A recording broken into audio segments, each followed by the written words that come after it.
Every few months, a new rule lands. A tax deadline, a KYC update, a change to how your UPI works, or your credit score, or your provident fund. And for most people, the feeling is always the same: a small jolt of panic, a frantic forwarding of messages, and a quiet suspicion that the whole system was designed by someone who has never met you. So here is the claim: India runs on a financial system of real sophistication. Digital payments, instant credit, a tax net, markets in your pocket. But we built all of that machinery for a population that was never taught how any of it works. We handed everyone the cockpit. We just forgot the flying lessons. Start with a number that explains the panic. By most surveys, only around 1 in 4 Indian adults is financially literate, can answer basic questions about interest, inflation, and risk. Which means 3 in 4 are navigating loans, insurance, and investments largely by instinct or by whatever a relative or an agent told them. Now put that next to the system they have to operate. Income tax returns, GST, compounding EMIs, mutual funds, credit scores that silently decide your future.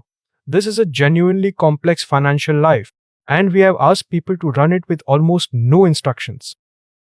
So what happens in that gap between the complexity and the knowledge? Two things, and both are expensive. First, people freeze and miss the things that would help them. And second, and worse, someone steps into the gap to help, for a fee. Because a financial gap is never empty for long. Where understanding is missing, a salesman appears. The relative with a hot tip. The agent with a policy that pays him a fat commission. The app promising to double your money by Friday. Confusion is not just a private stress, it is a business model. And here is where it turns dangerous, not just costly. The same gap that gets you missold a bad policy is the gap the fraudster drives straight through. The fake loan approval. The KYC that must be updated right now or your account is frozen. Every scam in India runs on the same fuel. A person who was never taught what the real rules actually are. Now, let me clear up the biggest myths directly because they cause real damage. Myth 1. Keeping money in a savings account is safe. The truth. If the interest is below inflation, and it usually is, your safe money is quietly shrinking every single year. Safe from theft, not safe from time. Myth 2. Insurance is a smart way to grow your money. The truth. Insurance is for protection. Investment is for growth. And the products that promise both usually do neither well. If a plan is trying to do both jobs, be suspicious of it. Myth 3. My credit score is only about loans. The truth. That quiet number now shapes your interest rate, your card limit, sometimes even a job or a rental. Ignoring it does not make it go away. It just lets it work against you in silence.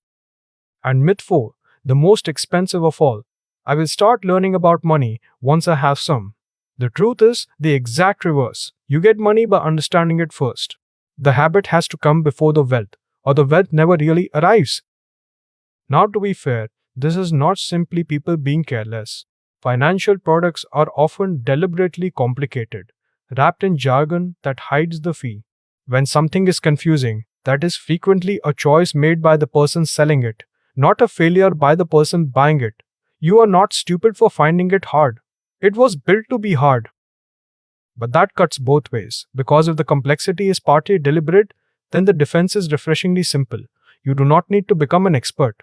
You need to learn just enough to ask 3 questions. What is this really for? What does it cost me in total? And what happens if I need my money back early? Those 3 questions, asked out loud, diffuse most bad financial products on the spot. What is it for? What does it cost? And how do I get out? A salesman who cannot answer all 3 in plain language has just told you everything you need to know.